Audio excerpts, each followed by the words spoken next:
Gazetaria Eni Vasili, kandidatja e paracaktuar që pamfleti e kishte lajmëruar prej ditësh, është zgjedhur ditën e sotme drejtoreshe e re e radio-televizionit shqiptar. Këshilli drejtues Rani Gjojnë para politikës dhe votoi sot me 7 vota pro Eni Vasilin në krye të televizionit publik. Ky ishte raundi i dytë pasi raundi i parë dështoi për shkak se asnjë prej kandidatëve nuk mori 7 vota ose 3/5 e tyre. Në këtë raund ishin në gar vetëm 3 kandidatët më të votuar, Jakaj, Musaj dhe Vasili. Vetëm 3 vota shkuan për Zoje Jakaj dhe 1 vot për kandidatin e Ngjollush Musaj. Ishte pikërisht Vasili që mori mbështetjen me 7 vota nga Këshilli drejtues i RTS. Këshilli drejtues i RTS, që në letër duhet ishte organi që vendos mbi drejtimin e medias publike, u shpërb dhe u ndërtua nga fillimi me vendim të kuvendit në një kohë kur procesi i zgjedhjes së drejtorit të përgjithshëm ishte në zhvillim. Kjo lëvizje e koordinuar nga mazhoranca ndodhi në mënyrë të beftë, me arsyetimin se Këshilli ishte jo funksional ose kishte përfunduar mandatin. Në të vërtetë, ajo që ndodhi ishte pastrimi i terrenit për emërimin e Eni Vasilit, e cila shihej si kandidatja e preferuar dhe emëruar nga lart për drejtimin e RTS. Pas rrëzimit të Këshillit, u ngrit një këshill i ri i cili formalizoi zgjedhjen e Eni Vasilit duke e bërë fakt të kryer. Në bazë të statutit të RTS, Vasili pritet ta ushtrojë detyrën në 5 vitet që vijnë.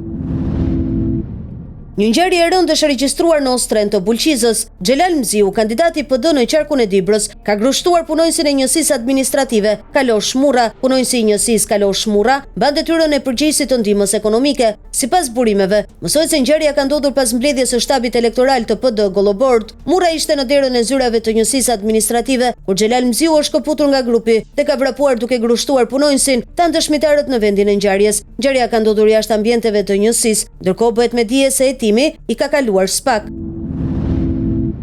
Deputeti i Partisë Demokratike Xhelal Mziu ka reaguar publikisht pas akuzave se së bashku me nipin e tij ka ushtruar dhunë ndaj një punonjësi të Bashkisë Bulqiz. Ai e cilson episodin një inskenim të organizuar nga Partia Socialiste për të njollosur emrin e tij në prag të zgjedhjeve lokale, duke këmbgulur se nuk ka përdorur forcë fizike dhe se nuk ka qenë fare prezent në momentin e përplasjes. Mziu deklaron se do t'i drejtohet organeve të drejtësisë për të çuar përpara përgjegjësisë personat që sipas tij u fabrikojnë një incident të rrem dhe se disponon dëshmitar që mund të vërtetojnë pozicionin e tij. Ai kërkon verifikim të menjëhershëm të pamjeve të kamerave të sigurisë dhe bën thirrje për një hetim transparent, duke akuzuar oponentët politik se po instrumentalizojnë policinë dhe median për të fabrikuar skandale. Ndërkohë, policia dhe prokuroria kanë nisur hetimet mbi rrethanat e episodit teksa palët politike shkëmbejnë akuza për klim dhune dhe sulm dhe integritetit të procesit elektoral. Konfrontimi mund të ndikojë në tensionin e fushatës në qarkun Dibër, ndërsa pritet që institucionet të sqarojnë me prova, video e raporte mjekoligjore nëse ka patur apo jo dhunë reale. Sali Berisha doli para mediave duke etiketuar incidentin e Bulqizës si një skenar të montuar nga Bigjosçiu Blendi Klosi. Në fjalën e tij, Berisha theksoi, ky është një kurth elektoral i servirur nga Bigjosçiu i Partisë Socialiste për të njollosur opozitën dhe për të justifikuar dhunën institucionale. Ai këmbguli se PD nuk do të bie në grack dhe se ngjarja synonte të projektonte imazhin e një opozite të dhunshme në prag fushate. Lideri demokrat i bëri thirrje spak të sekuestrojë menjëherë pamjet filmike të zonës së incidentit dhe tetoi rolin e çdo zyrtari lokal që mund të ketë bashkëpunuar në inskenim. Sipas tij, dëshmitar dhe videokamera do të faktojnë se Xhelal Mziu është provokuar dhe se agresioni është konstruktuar nga lart. PS ndërkohë hodhi poshtë akuzat duke deklaruar se dhuna nuk ka justifikim dhe se Berisha po mundohet të kthejë fajin nga të akuzuarit tek denoncuesit. Hetimi pritet të përcaktojë nëse kemi të bëjmë me një përballje spontane apo skenar të paramenduar.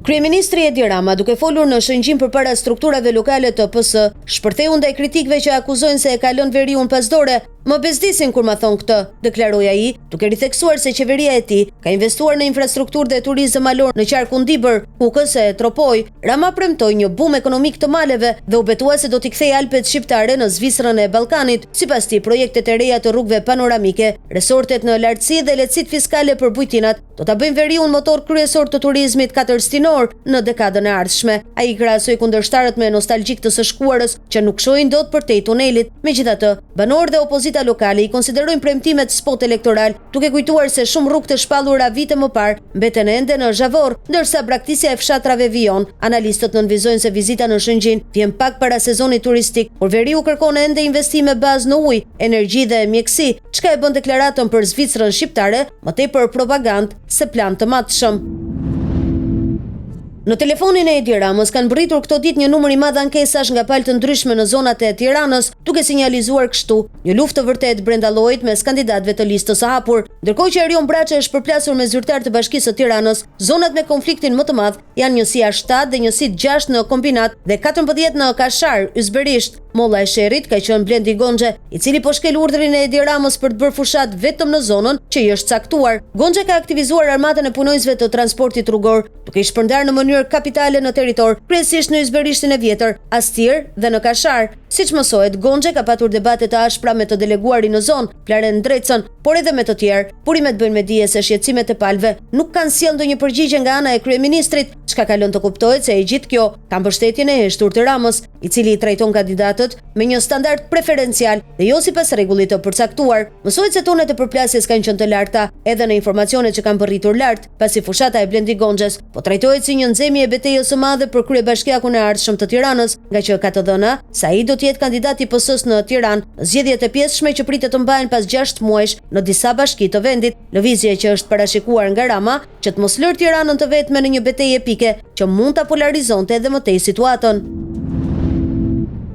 Kryeministri Edi Rama ka nisur takimet elektorale me fermerët duke premtuar se Shqipëria do të përfitojë 300 milionë euro në vit nga fondet europiane të bujqësisë, sapo vendi të bëhet pjesë e BE-s. Në fakt, prej kohësh sekretariati për bujqësi në BE i ka ndërprerë Shqipërisë grantet dhe donacionet IPARD 2 për shkak të korrupsionit dhe mashtrimit të fondeve nga qeveria shqiptare. Kjo situatë u konfirmua nga zyra europiane kundër mashtrimeve, OLAF, e cila ka bërë kallëzim në SPAK, duke identifikuar si person kyç në këtë aferë ish drejtoreshën e AZBR-s dhe ish ministren e bujqësisë, Frida Krifca. SPAK prej më shumë se 3 vitesh nuk ka ndërmarrë asnjë veprim ndaj Krifcës, megjithëse ajo akuzohet direkt nga BE-ja se ka shpërdoruar rreth 170 milionë euro nga fondet bujqësore në bashkëpunim me drejtor rajonal, kryebashkiak dhe njerëz të lidhur me krimin, si i famshmi Ben Qimja. Këto fonde që duhet kishin shkuar për fermerët shqiptar janë përdorur për ndërtime kullash, hotelesh, pallatesh dhe vilash luksoze. Ndërkohë, edhe pse e shkarkuar si ministre, Frida Krifca është ricikluar menjëherë nga Rama si këshilltare e tij në kryeministri, pikërisht për fondet bujqësore. Së fundmi ajo ka filluar të zgjerojë aktivitetin privat të biznesit të ndërtimit, duke përdorur familjarët e saj dhe përfituesit e fondeve bujqësore. Kjo situatë është bërë problematike për Ramën, i cili tashmë është manghapur Frida Krifcën në çdo takim me fermerët, pasi prezenca e saj do të irritonte fermerët shqiptar, që tashmë e din mirë se ajo është përgjegjëse për grabitjen e fondeve europiane të bujqësisë. Në anën tjetër, SPAK në drejtimin e Altin Dumanit vazhdon të heshtë, megjithëse prej 3 vitesh ka në dorë kallëzimin penal të OLAF. 2 dosje të tjera plot me fakte dhe prova konkrete abuzimesh, si dhe paralajmërime të vazhdueshme nga institucionet ndërkombëtare që kërkojnë veprim urgjent.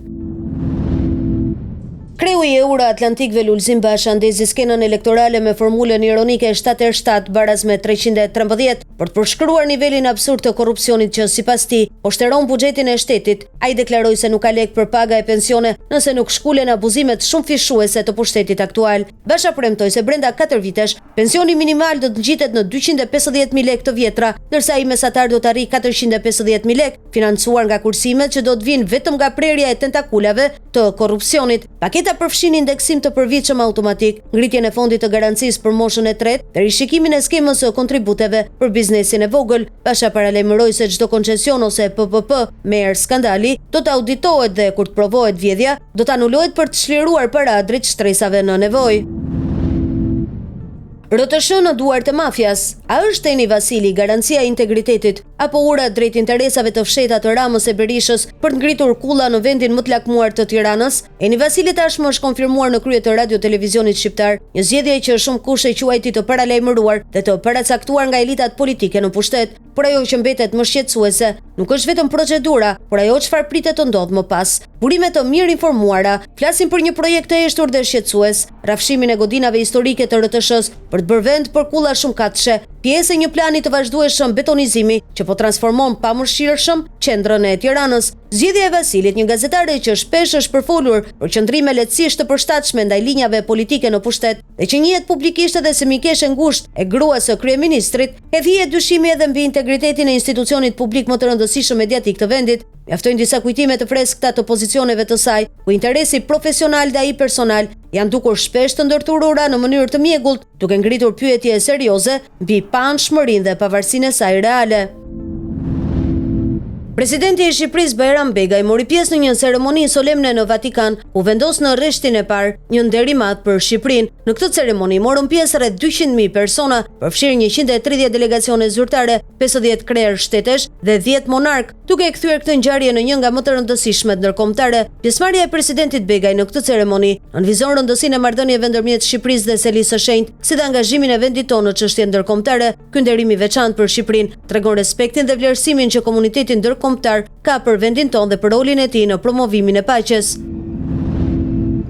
Deputeti i Partisë Socialiste dhe kandidati për Tiranën në listën e hapur të zgjedhjeve të 11 majit, Pandeli Majko, ka komentuar fushatën elektorale që është në kulmin e saj. Ai ka folur edhe për spekulimet e mëparshme lidhur me mundësinë që kryeministri Edi Rama të garonte gjithashtu në këtë listë. Në një intervistë të fundit, Majko ka shpjeguar se ndonse ai nuk është pjesë e njerëzve që mund të ndikojnë në vendimet e Ramës, sipas tij, një garë në listën e hapur me praninë e kryeministrit Rama do të ishte shumë e pabarabartë, nuk hyn tek njerëzit që bind atë. Ai ka kokë më vete në këtë drejtim, por qëndrimi i tij në listën e hapur do e bënte garën shumë të pabarabartë. Ta Majko, ai ka shtuar gjithashtu se për vlerësimin që ka ndaj kryeministrit Rama, do ta kishte të pamundur të bënte fushat kundër kreut të familjes së tij politike. Sali Berisha gjatë një konference për shtyp ka shprehur kritika të ashpra ndaj platformës i Albania, duke e cilësuar atë si një mjet që ka përjashtuar qytetarët nga shërbimet publike dhe ka rritur burokracinë. Ai theksoi se nëse Partia Demokratike vjen në pushtet, do ta eliminojë këtë platformë dhe do të rikthejë funksionimin e zyrave të shtetit siç ishin para vitit 2013. Berisha argumentoi se digitalizimi i shërbimeve publike ka sjellë më shumë probleme se sa përfitime për qytetarët, duke përmendur raste të shumta të qytetarëve që kanë hasur vështirësi në përdorimin e e-Albania. Ai theksoi nevojën për një sistem më të aksesueshëm dhe më të afërt me qytetarët, ku shërbimet të ofrohen në mënyrë fizike dhe të drejtë për drejtë. Kryeministri Edi Rama gjatë një vizite në Shkodër deklaroi se qeveria po përgatit një reformë të re fiskale që do të eliminojë kontrollet e drejtë për drejta nga inspektorët tatimor. Sipas Ramës, kjo nismë synon të vendos fundin e abuzimeve, rishfeteve dhe presionit të panevojshëm mbi bizneset. Reforma parashikon që kontrolli tatimor të kalojë në mënyrë tërësisht digjitale, duke përdorur sistemet automatike të deklarimit dhe verifikimit për të shmangur kontaktin fizik mes biznesit dhe administratës. Rama ironizoi një rast në Shkodër ku një video tregonte disa qytetarë duke ndarë një tas akullore, duke e lidhur si shembull të mënyrës se si inspektorët ndërhyjnë në jetën ekonomike të përditshme të njerëzve. Kjo lëvizje është përshëndetur nga disa si hap drejt modernizimit dhe luftës kundër korrupsionit në administrat, ndërsa kritikët e kanë konsideruar si një përpjekje për propagandë elektorale, pas zgjidhje reale për informalitetin dhe barazim fiskale. Kriza politike në Kosovë po thellohet pasi lëvizja vetëvendosje nuk arriti të sigurojë votat e nevojshme për zgjedhjen e Albulena Axhiut si kryeparlamentare. Në seancën e fundit ajo mori 57 vota pro, 47 kundër dhe 3 abstenime, duke mos arritur shumicën e kërkuar. Ky dështim pason disa përpjekje të mëparshme të dështuara për të zgjedhur kryetarin e kuvendit, duke theksuar ndarjet e thella politike brenda parlamentit. Mungesa e konsensusit midis partive politike po pengon formimin e institucioneve të reja dhe po zgjat procesin e krijimit të qeverisë së re. Situata aktuale ka ngritur shqetësime për stabilitetin politik të vendit dhe për mundësinë e mbajtjes së zgjedhjeve të reja nëse ngërçi vazhdon. Analistët politik paralajmërojnë se mungesa e një zgjidhjeje të shpejtë mund të ndikojë negativisht në funksionimin e institucioneve dhe në besimin e qytetarëve ndaj klasës politike. Artikulli i shkruar nga Jeri Rosenberg me titullin Lufta e fshehtë e fraksioneve në Shtëpinë e Bardhë e dritë mbi përplasjet e brendshme që po destabilizojnë administratën e presidentit Donald Trump pas rikthimit të tij në pushtet. Ai argumenton se fraksione të ndryshme brenda stafit të lartë po konkurrojnë për dominim, influencë dhe drejtim politik, duke krijuar tension dhe ndarje të thellë. Rosenberg theksoi se kjo përçarje e brendshme ka çuar në mungesë koordinimi, vendimarrje të ngadalë dhe një administrat që nuk arrin të funksionojë në mënyrë të qëndrueshme. Disa zyrtarë të nivelit të lartë kanë shprehur shqetësime për impaktin që këto tensione kanë në agjendën presidenciale dhe në perceptimin e lidershipit amerikan si në vend, ashtu edhe jashtë tij. Analiza ngre alarmin për pasojat e mundshme në arenën ndërkombëtare dhe në stabilitetin e brendshëm institucional, ndërsa sugjeron se nëse nuk menaxhohen, këto tensione mund të shpërthejnë në kriza më të mëdha politike dhe diplomatike.